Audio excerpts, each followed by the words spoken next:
In 1944, a psychiatrist named Viktor Frankl found himself inside the gates of Auschwitz.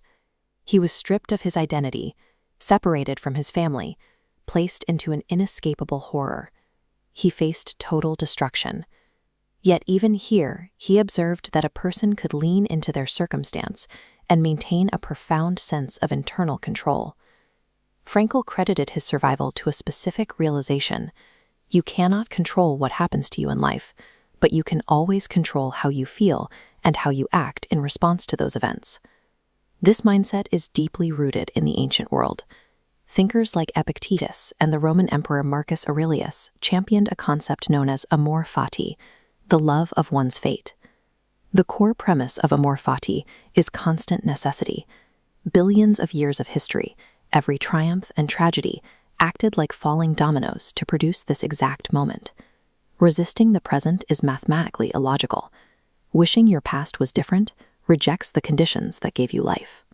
True amor fati requires recognizing a heavy truth.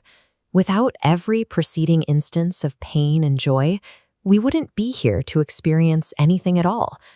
But this is a difficult pill to swallow. It is easy to love a good fate, a promotion, a new relationship, or a stroke of luck. How do we apply this logic to a truly repellent fate? It feels impossible to love disease, sudden loss, or the slow indignity of aging. The Roman philosopher Cicero pointed out a second, equally difficult paradox. Your fate is going to unfold whether you love it or not. The outcome remains exactly the same regardless of your emotional state. If our love changes absolutely nothing about the actual events, we have to ask, is amor fati just a delusional coping mechanism? Friedrich Nietzsche approached this problem by defining human greatness through the ability to want nothing to be different, not forward, not backward, and not for all eternity. For him, this was a formula for a life lived at its highest potential. To understand how Nietzsche reconciled the pain of life with the love of it, we have to re-examine the mechanics of human freedom.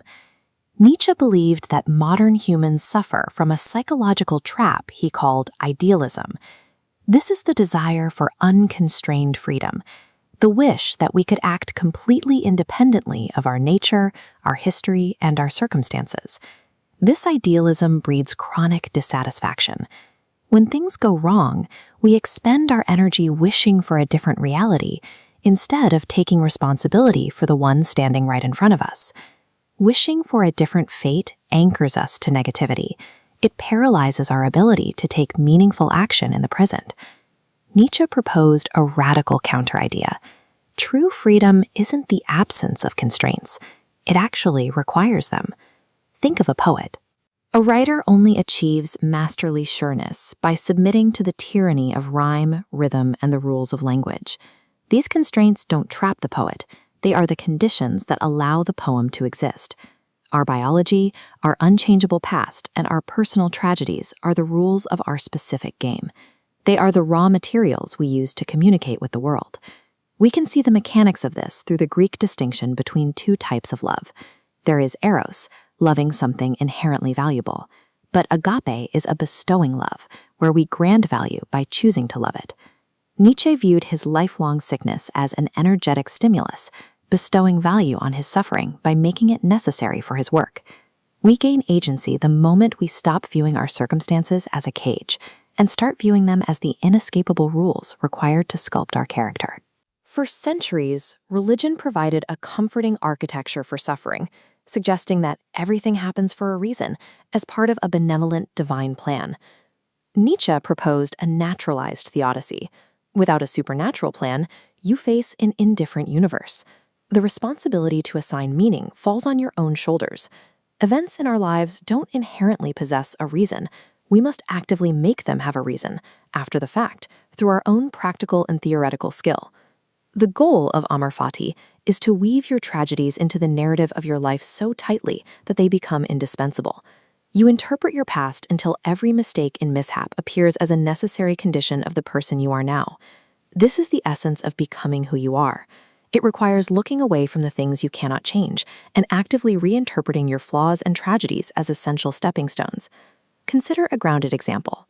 The next time you face a heartbreak, or lose a job, or simply find yourself caught standing in the cold rain, do not waste energy wishing for a different reality. The rain is the rule of the game right now. Don't reject it. Accept it, as Albert Camus suggested, with a will to live without rejecting anything of life. Stop wishing. Feel the reality of your current condition. Use it as your raw material and become the poet of your own life. Amor fati.